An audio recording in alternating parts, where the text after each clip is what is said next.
So हे आहे आपलं कन्सोल, राईट. AWS हे आपलं कन्सोल आहे. तर आता इथे मी तुम्हाला मागच्या व्हिडिओमध्ये सांगितलं होतं की इथे तुमच्या अकाउंट डिटेल्स दिसतात, त्यानंतर इथे तुमच्या अकाउंट्स डिटेल्स दिसणार आहेत, राईट. त्यानंतर इथे जे आहे ते रिजन्स दिसणार आहेत, कुठल्या कुठल्या रिजनला डेटा सेंटर्स आहेत किंवा कुठल्या रिजनला आपण इन्स्टन्स किंवा मशीन क्रिएट करू शकतो, हे सगळं इथे दिसणार आहे, राईट. त्यानंतर इथे सेटिंग्स आहे, सपोर्ट आहे, नोटिफिकेशन्स आहेत, राईट. मी हे सगळं तुम्हाला मागच्या व्हिडिओमध्ये समजावलेलं आहे. तर त्यानंतर आपल्याला काय बघायचं आहे, आता EC2 इन्स्टन्स बघायचं आहे, राईट. तर आता थोडंसं EC2 इन्स्टन्स बद्दल मी तुम्हाला थोडीशी माहिती देते. तर गुगलला मी टाकले EC2 AWS. तर Amazon इलास्टिक क्लाउड कम्प्यूट. आता EC2 याचा अर्थ बघा, इलास्टिक क्लाउड कम्प्यूट. आता हे 2 कुठून आलं, तर कम्प्यूटचा C आणि क्लाउडचा C असे 2 C मिळून 2 EC2, राईट. तर आता याच्यामध्ये काय आहे बघा, इलास्टिक म्हणजे काय आणि क्लाउड कम्प्यूट हे मी तुम्हाला समजून सांगते. इलास्टिक म्हणजे काय, तर एक मस्तपैकी एक्झाम्पल देऊन सांगते मी तुम्हाला, जेणेकरून तुम्हाला एकदम परफेक्टली लक्षात राहील. आता इलास्टिक म्हणजे काय, जसं आपण आपली पॅन्ट विअर करतो त्याला आपली एक इलास्टिक असते, राईट. तर इलास्टिक असते आणि आपण काय करू शकतो, ती इलास्टिक ताणू शकतो.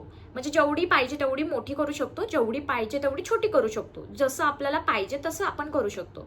तर याचाच अर्थ असा आहे की जर आपण ही क्लाउड सर्व्हिस घेतली, तर म्हणजे एक EC2 इन्स्टन्स क्रिएट केला, जर एक मशीन आपण लॉन्च केली, तर ती आपण आपल्या परफॉर्मन्स नुसार वाढवू पण शकतो आणि कमी पण करू शकतो.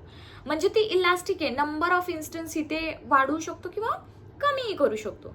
त्यानंतर EC2 provides secure, reusable virtual servers in the AWS cloud, allowing users to rent compute capacity on demand without buying physical hardware. आता मी तुम्हाला मागच्या व्हिडिओमध्ये काय सांगितलं होतं की आपण काय करू शकतो, रेंटवर आपलं मशीन घेऊ शकतो आणि जेवढ्या कॅपॅसिटीचं, जेवढ्या CPU रॅमचं आपल्याला मशीन पाहिजे ते आपण घेणार रेंटवर आणि ऑन डिमांड आपले जेवढे काही पैसे झालेत फक्त त्याचे, जेवढ्या तासाचे किंवा जेवढ्या दिवसाचे तेवढेच पैसे आपण पेड करायचे, म्हणजे आपल्याला रेंट पेड करायचे. तर विदाऊट बाईंग फिजिकल हार्डवेअर, म्हणजे तुम्ही 70-80 हजाराचा लॅपटॉप न घेता किंवा मशीन न घेता तुम्ही काय करू शकता, EC2 इन्स्टन्स घेऊ शकतात. म्हणजे रेंटवर ते लॅपटॉप किंवा मशीन एक व्हर्च्युअल सर्व्हर घेऊ शकतात. त्यानंतर it support various operating system, Linux, Windows and scales automatically. Pricing include on demand, reserve and spot options to be optimise cost. तर आता इथे काय दिलंय की